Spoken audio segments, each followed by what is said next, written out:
ہم یا جان دیں گے یا اپنا فلسطین کا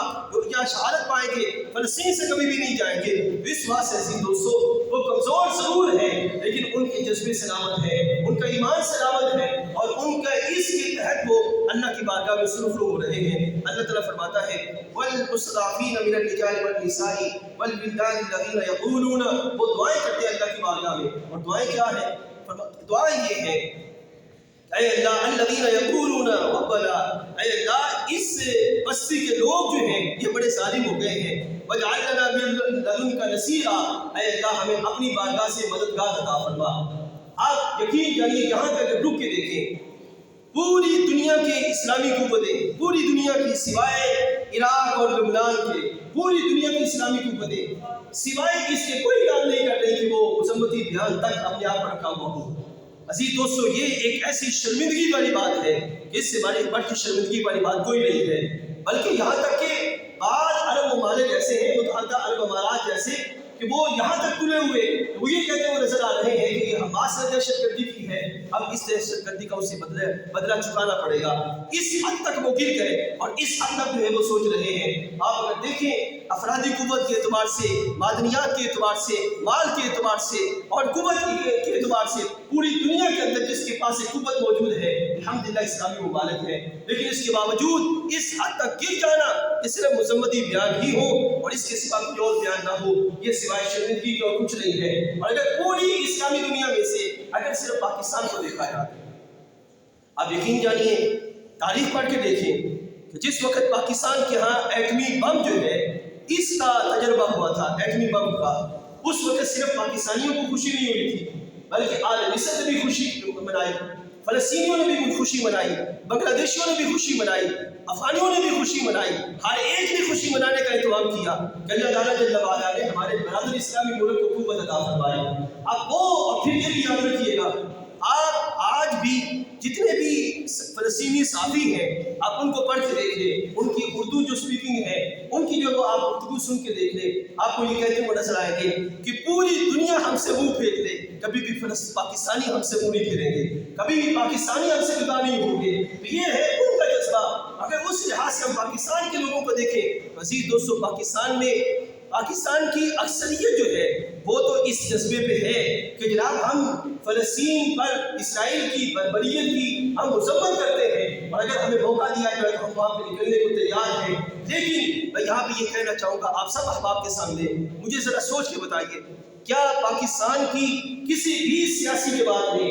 من حیث الجماعت یہ کام کیا کہ ان کی طرف سے کوئی ایسا مذمتی صرف بیان ہی جاری ہوا ہو کہ امریکہ جو کر رہا ہے غلط کر رہا ہے، فلسطین میں برطانیہ جو کر رہا ہے غلط کر رہا ہے، یا یہ اسرائیل جو کر رہا ہے غلط کر رہا ہے؟ آپ اس پچھلے پورے 10-12 دنوں کی اخباری جو اخبار اٹھا کے دیکھیں، آپ کو کہیں بھی ایسا نہیں ملے گا کہ کسی بھی جماعت کے باقاعدہ من حیث الجماعت سیاسی جماعتوں میں سے کسی نے یہ کام کیا ہو کہ ان کے لحاظ سے مذمتی بیان ہی نکال کروایا ہو۔ افسوس کے ساتھ یہ کہنا پڑتا ہے، بلکہ آپ دیکھیں گے کہ کل کو یہی لوگ آگے کھڑے ہوں گے اور کہیں گے کہ جناب ہمیں ووٹ دیا جائے، ہم کھڑے ہیں، ہم آپ کے لحاظ سے حکمرانی کرنے کا اہتمام کریں گے۔ مجھے ذرا سوچ کے بتائیے کیا ہمیں ایسے حکمران چاہیے جو ہمارے لیے صرف گلیوں کے گٹر جو ہے وہ بنانے کا اہتمام کرے، یا ایسے حکمران چاہیے جو ہمیں عزتوں کی راہوں پہ لے جائے، جو ہمارے ہر میدان میں ہمارے حق کی حفاظت کرے؟ کیا مسلمان کی عزت کی حفاظت کرنا ایک مسلمان کا حق نہیں ہے؟ کیا ان کے لحاظ سے کردار ادا کرنا یہ حق نہیں ہے؟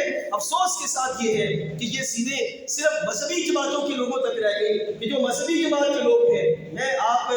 جس دن سے یہ معاملہ شروع ہوا تب سے لے کر آج تک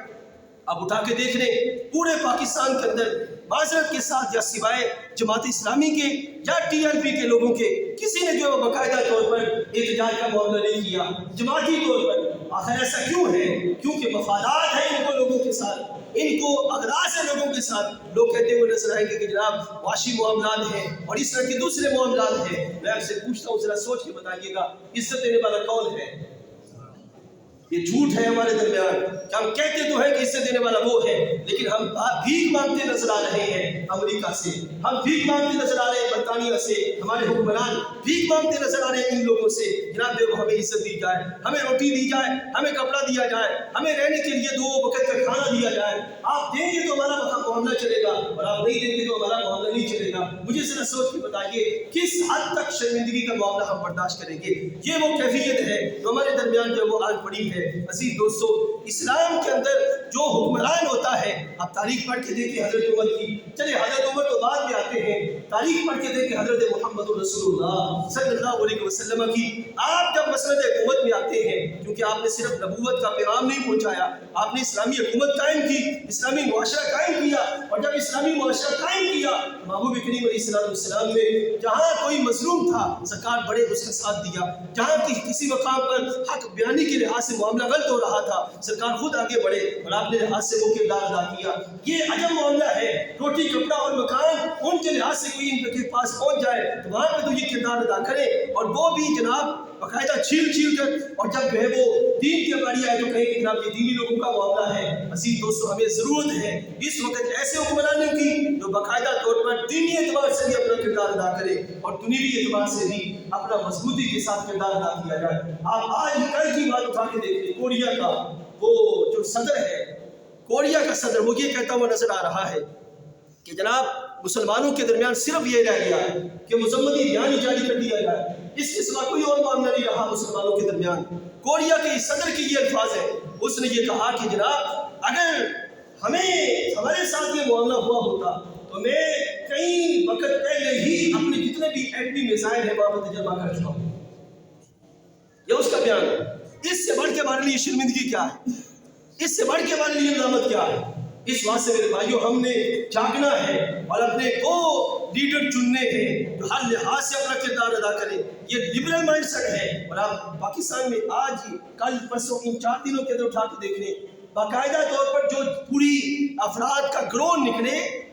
تو اس گروہ کو اس کے احتجاج کو قبول کیا جاتا ہے، انفرادی طور پر جو جا کر اسرائیل مرد آباد کا نعرہ لگائے اس کو اٹھا کے جیل میں ڈال دیا جاتا ہے۔ مجھے ذرا سوچ کے بتائیے گا، انڈائریکٹلی پاکستان کے اندر باقاعدہ طور پر اسرائیل کو نوازنے کے لیے اور امریکہ کو خوش کرنے کے لیے یہ کام کیا جا رہا ہے۔ مجھے سوچ کے بتائیں کس حد تک ہم مسلمان رہ گئے اور کس حد تک ہمارے اندر جذبہ ایمانی رہ گیا۔ اس بات سے ضرورت ہے اپنی آنکھوں کو کھولا جائے۔ آگے بڑھتے ہیں، اللہ تعالیٰ ختم کرتے ہیں بات کو۔ اللہ تعالیٰ ارشاد فرماتا ہے الذین آمنوا یقاتلون فی سبیل اللہ والذین کفروا یقاتلون فی سبیل الطاغوت۔ اللہ تعالیٰ نے 2 بالکل واضح چیزیں بیان فرما دی۔ ایک کیا کہ ایمان والوں کے لڑنے کے پیچھے سوچ کیا ہوتی ہے، وہ جہاد کس لحاظ سے کر رہے ہوتے ہیں، اور جو کفار ہیں ان کے بیچ ان کا جو لڑنے کا بنیادی جذبہ ہوتا ہے وہ کیا ہوتا ہے۔ یہ ایک واضح فرق ہے۔ آج پاکستان کے اندر ہماری عوام میں ایک طبقہ وہ ہے جو میچز کے سپرد ہو گیا، میچ میں فنا ہوا بیٹھا ہے۔ ایک طبقہ وہ ہے جو مغربی پروپیگنڈا کے گرد جو ہے وہ اپنے ذہنوں کو شکوک و شبہات میں مبتلا کر بیٹھا ہے، اور ایک طبقہ وہ ہے جو کہتا ہے نہیں ہمیں اس سے کوئی جگہ جانے کی ضرورت نہیں، ہمیں ان کے ساتھ لڑنے کی ضرورت نہیں ہے۔ عزیز دوستو یاد رکھیے گا، حماس کا لڑنے کا بنیادی مقصد ہرگز یہ نہیں ہے کہ وہ فلسطین کے تحفظ کے لیے صرف کام کر رہے ہیں، بلکہ ان کے لڑنے کا مقصد مسجد اقصیٰ کا تحفظ ہے۔ ان کے لڑنے کا مقصد کیا ہے؟ مسجد اقصیٰ کا تحفظ، اسلامی نشانی کا تحفظ ہے، اور مسجد اقصیٰ وہ ہے جو رسول اللہ کی امانت ہے، جو کہ حضرت عمر کی امانت ہے، رب الجلال نے اس امت کو عطا فرمائی ہے۔ عزیز دوستو یاد رکھیے گا، اگر مسجد اقصیٰ آج ہمارے ہاتھوں نکل گئی تو یاد رکھیے گا ہم بیت اللہ شریف کی بھی حفاظت نہیں کر سکیں گے، اور اگر ہم مسجد اقصیٰ کی حفاظت کر پائے تو انشاءاللہ کل کو بیت اللہ شریف کی طرف بھی کوئی میلی آنکھ اٹھا کے نہیں دیکھے گا۔ اس واسطے آج ضرورت ہے حماس کے جوانوں کے لحاظ سے اپنا ذہن صاف کرنے کی کہ وہ